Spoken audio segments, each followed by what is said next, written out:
Most people don't fail at trading because they lack knowledge. They fail because trading exposes parts of themselves they've never had to confront before. Impatience, ego, fear, the need to be right, the need for certainty.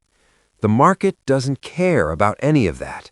That's why most traders don't just lose money, they lose confidence. They lose emotional control. They lose belief in themselves. And eventually, they quit. They don't say, I wasn't disciplined. They don't say, I couldn't control myself. They say the market is rigged. They say insiders manipulate price. They say algorithms hunt stops. They say retail traders were never meant to win. That belief feels comforting because it shifts the blame away from the only place it belongs. Here's the uncomfortable truth. The market isn't against you. It's indifferent to you.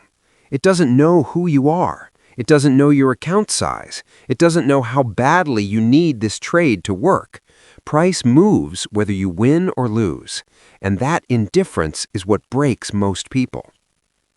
95% of traders approach the market like a battlefield. They're trying to conquer it, outsmart it, predict it. They think success comes from knowing something others don't.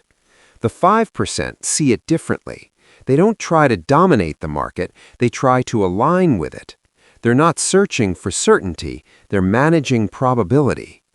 This is why trading feels impossible at first.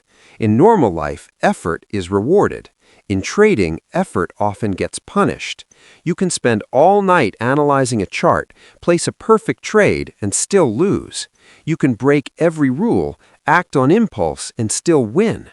That contradiction destroys the human brain. So the brain responds the only way it knows how. It adds control, more indicators, more rules, more filters, more opinions. Not because it works, but because it feels safer. Let me tell you about another trader. Jason was disciplined in life.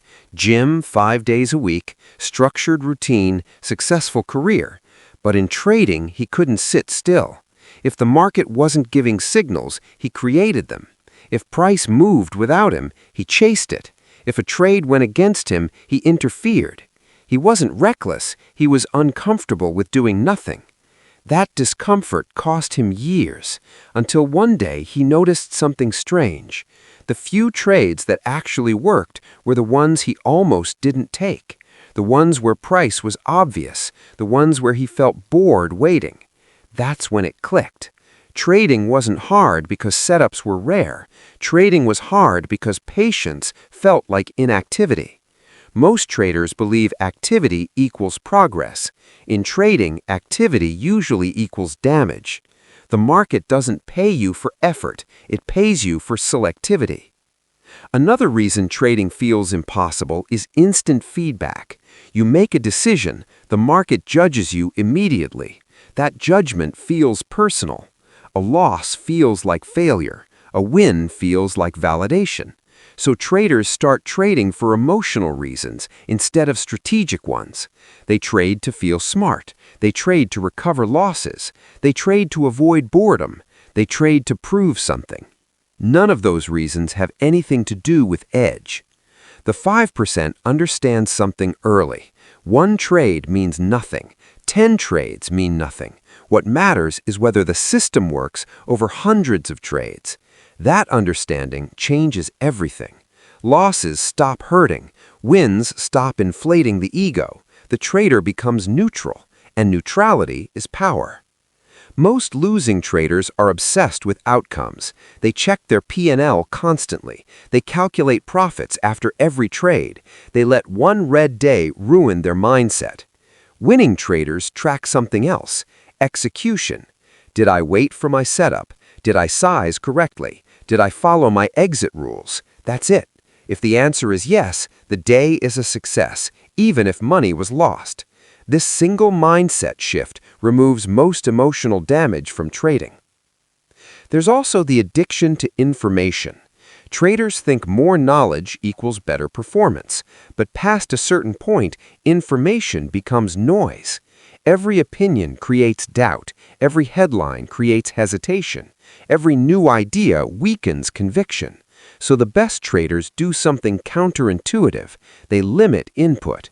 They stop watching news. They stop listening to other traders. They stop seeking confirmation. Not because they're ignorant, because clarity beats knowledge. Most traders don't fail because they chose the wrong strategy. They fail because they keep changing strategies. They never give any system enough time to prove itself.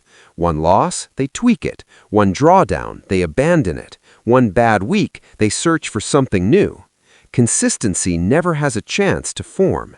The 5% commit differently. They commit to boredom. They commit to repetition. They commit to waiting. They accept that trading is not exciting. They accept that most days nothing happens. They accept that the real work is psychological, not technical. At some point, something shifts. Trading stops feeling like a fight. It stops feeling like survival. It becomes routine. The trader shows up, checks conditions, executes if the setup appears, walks away if it doesn't. No force, no stress, no drama.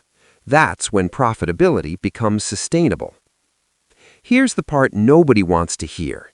If trading feels intense every day, you're doing it wrong. If it feels like a roller coaster, you're doing it wrong. If you're emotionally exhausted, you're doing it wrong. The goal isn't excitement. The goal is control.